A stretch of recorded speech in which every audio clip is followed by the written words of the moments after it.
Good morning, people. And I got myself somewhat together. My face always swells up when I am crying. That is a thing with me. Whatever. Okay, so we're going to start from the beginning, right? From my previous video that I did, right? So, I started getting SA from as early as I can remember, like 3 years old. I'm not going to go into great detail about that, but it was very traumatic.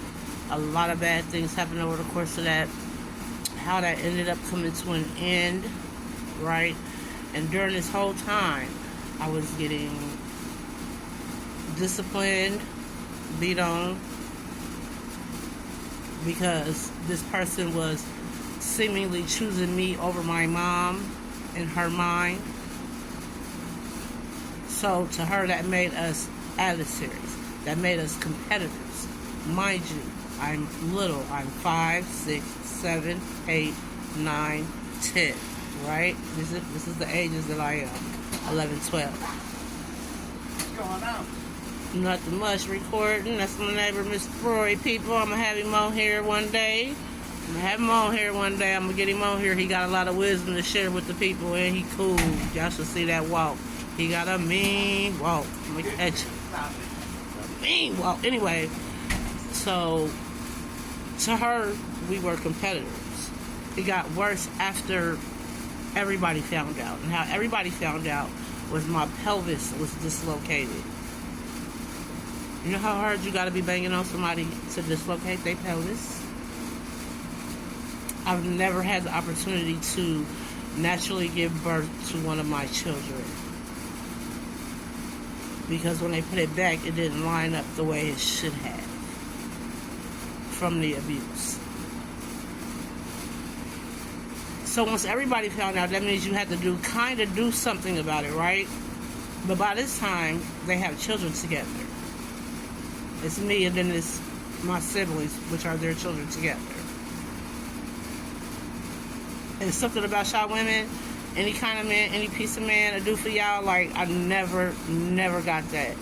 I still to this day don't get it. If you touch mine, I'm doing you. I'm doing you. I'm doing you. I promise I'm doing you. I'm doing you.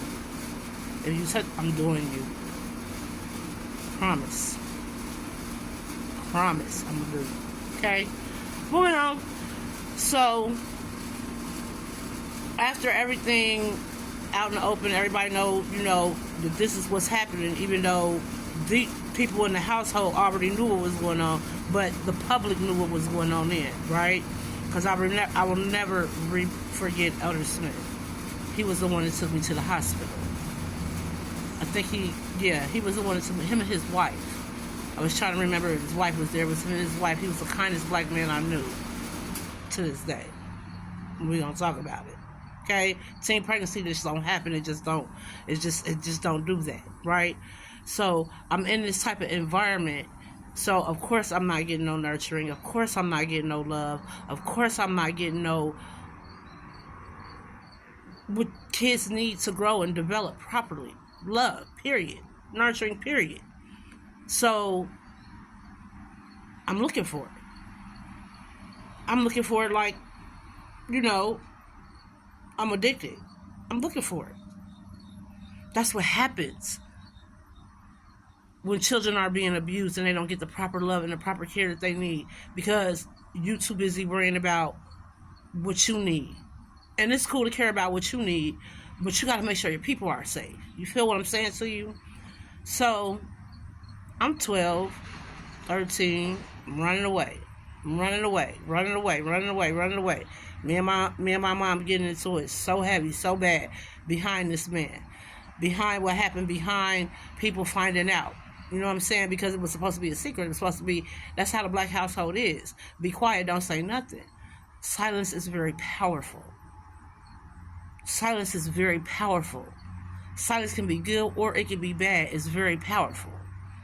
So, me and your girl are like, yeah, the same one for me, I'm out.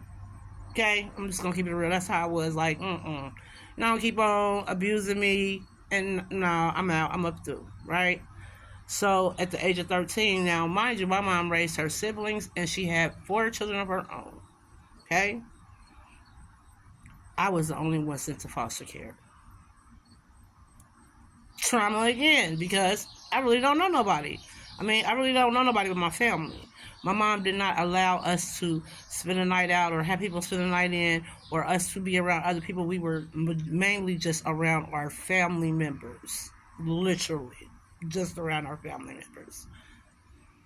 Okay? We wasn't introduced to other people like that. It wasn't nothing like that. We was allowed to play with the kids in the neighborhood. That was cool, but that was the extent of it. It was no in-house type of thing, right? So at 13, she signed me over to the state. More trauma. I was attached to my little sister. Like that was my girl. The reason why I was being assaulted is so she wouldn't be assaulted, because she was his biological daughter, and that would have really messed my little sister up more than certain things did, right? So we wasn't having that, okay? We ain't gonna leave that out. We gonna tell the truth and say how it really started. This is how teen pregnancy develops, because you're searching for love. You're searching for something that you never had.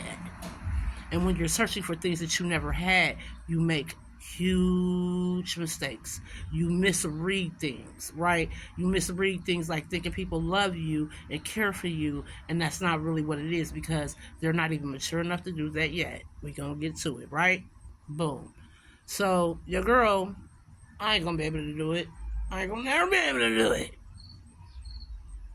Miss Maddie Johnson, I will never forget this. So Miss Maddie lived in a different town, right? So we would come back and forth on the highway from Dayton to where to the town Miss Maddie lived in. We would back and forth on the highway. So I'm very intelligent, like I'm very book smart. So I'm watching the way we going. I'm watching the way we driving, right? I'm paying attention, right?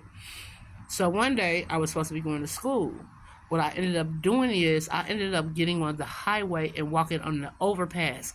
I'm only 13, so I thought that was like the sidewalk, right? Because I'm just only 13.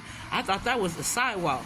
So I'm walking back towards the directions that Miss Maddie driving in, because I can't live with you, ma'am. You nice and all that, but I'm not used to not being with my family. I'm going home. She just gonna have to deal with me. I don't know, like, what is gonna have to happen, but your girl was going home.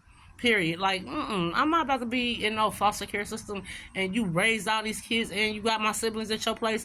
I'm coming home. Your girl was walking on the highway on an overpass, okay? It was a red Ford truck. I will never forget this. So it was on the curb, right? So I walk past it. I don't see the sheriff. He jump out and scream my name. I'd like to have a heart attack, right? Because I didn't show up at school, so they called the police. I'm 13. I'm not thinking, oh, let me at least go to school so they'll think I'm there and then walk home. I'm not thinking that. I'm 13. I'm thinking, I miss my sister. I miss my brothers. I'm going home. Come hell or high water, I'm going home. I'm up through here. Y'all got me twisted. We not doing this. No, we not. They end up taking me to Good Samaritan Hospital to the crazy ward. They did. I'm 13. I'm like, call my mama. Get her on the phone. They called Miss Jones. I said, what is it going to take for me to come back to your house? What is it going to take? She said, you're going to have to pay me $500 a month. I was 13 years old. You got it. Stay tuned for the rest.